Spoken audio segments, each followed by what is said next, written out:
Hi guys, how's it? Remember, what's up? It's Cran K. I hope you're good. I hope you're peachy. There is a power cut and I'm using my iPhone to light up the environment. And there's a light behind there that will likely also just go dim. So I don't know what I'm gonna have left because my iPhone is on 1%. Let's just hope for the best. Remember I told you guys that the South African government, when I was walking outside, I was telling you guys that the South African government is a black government, but it is strangely racist. It's like an Uncle Tom against black people.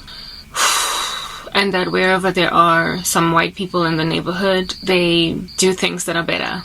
That suburbia does not have nearly as many power cuts as like black only areas or Indian only, whatever, you get my point. Well, my sister lives in Morningside, Johannesburg, which is a rich neighborhood. It's a Lani joint in the northern suburbs of this city. And she just got off the phone. Well, I was in the house and my mom was talking with her and my mom was lamenting about the current power cut that we are experiencing right now. Yes, my hair is all over the show. She was talking about the current power cut that we're experiencing. And my sister was like, oh my goodness, like I literally cannot for the life of me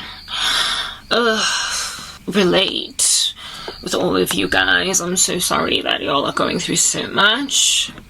But I don't really know any such issue or horror. In my side of town, we don't really get power cuts. They don't happen for like days on end, and even if it does happen, it's literally for just like 45 minutes to an hour. It's almost as if it's like a glitch. They realize they've made a mistake and then they like correct it. She lives in Morningside.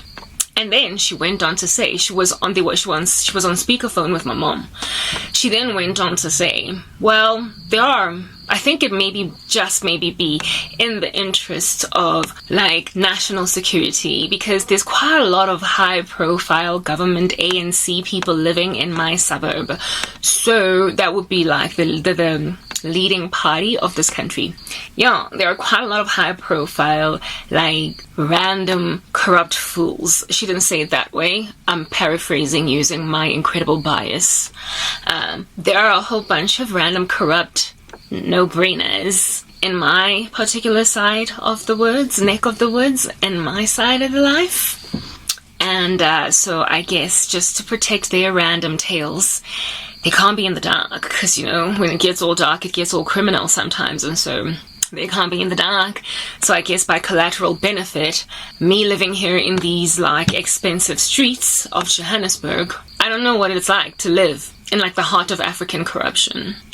Life is just horrific, and I'm greatly prayerful that my cell phone device, the iPhone that's lighting up this situation, doesn't die, because if that dies, I guess not only do I live in a not so affluent section of Johannesburg, but I also live in a not so affluent section of Apple devices, because mine, its battery dies in like 2 seconds. You know, I'm exhausted with this country. I am personally today exorbitantly hurt. Like I'm in pain. I'm just hurting.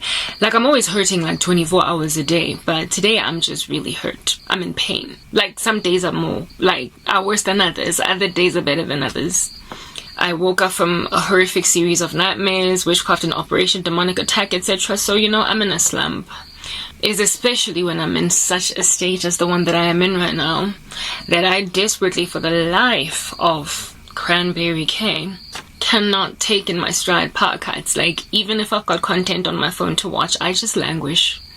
So I'm not particularly chuffed with my sister's gloating about how it is. She wasn't speaking negatively about the ANC. She was speaking almost as if though to say, oh, how blessed do I feel to be, you know, in my neck of the woods, because it just so happens to be the same neck of the woods where black government officials that run this country live, and so they don't turn their own power off, but they turn everybody else's off. So thank God I'm living in Sandton. Okay, you know what? I'm exhausted with this country, and I won't have to be for much longer, because my mother has invested in solar panels, and so in a minute I won't be suffering the way that the rest of South Africa is suffering when they don't live in, I don't know, Sandton.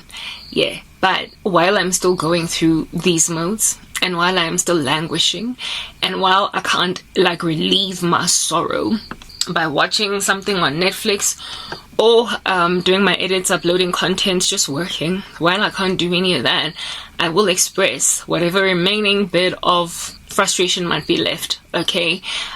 Sorrow on behalf of the South African population, and just make it clear that this country is rubbish, like literally from the toe up, not because of its citizens, but because of a few mere meager mortals. Literally, I could count them on my one hand that have decided that national funding is going to be invested in their mansions in Sandton, where there will be no power cuts. And so there being no power cuts in Sandton also kind of make it strangely clear that it's not that infrastructure or buildings or brick and mortar power plants aren't working. No, that's not the issue. It's that they are conveniently not working everywhere else in the country except where we are at.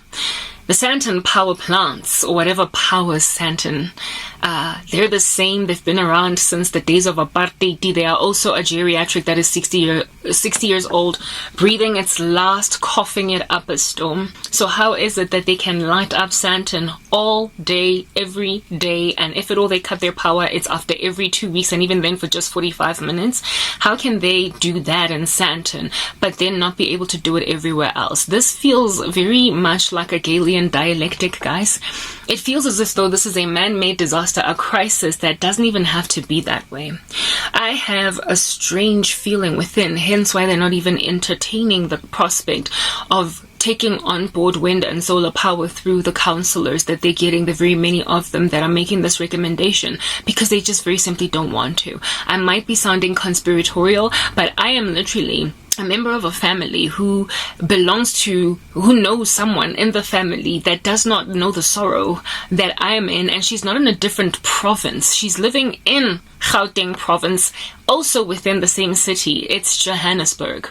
Do you understand what I'm saying? So it's not like my sister's in Cape Town and so she's under a different municipality altogether. She's literally in Johannesburg. So what this is telling me, you guys, is that this is a Galilean dialectic. What is a Galilean dialectic? It is a participant in the mutiny against people by causing a disaster on the ground, and then you rock up making like Spider-Man and you want to rescue the day. You literally bring about the very disaster that you're going to be made a hero for correcting. They are messing things up on purpose, and the evidences or the proofs of this thing are rearing their ugly head in the fact that my sister can gloat about living literally not like it's a driving distance, half an hour tops, maybe 20 minutes if I'm speeding, alright?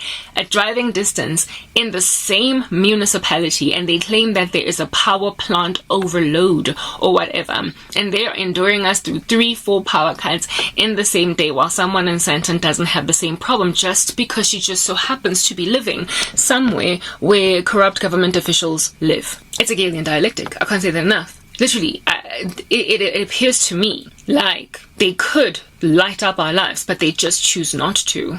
Let's move to the next part. I just want to do maybe 2 or 3 parts of this series just to keep talking about this strange occurrence.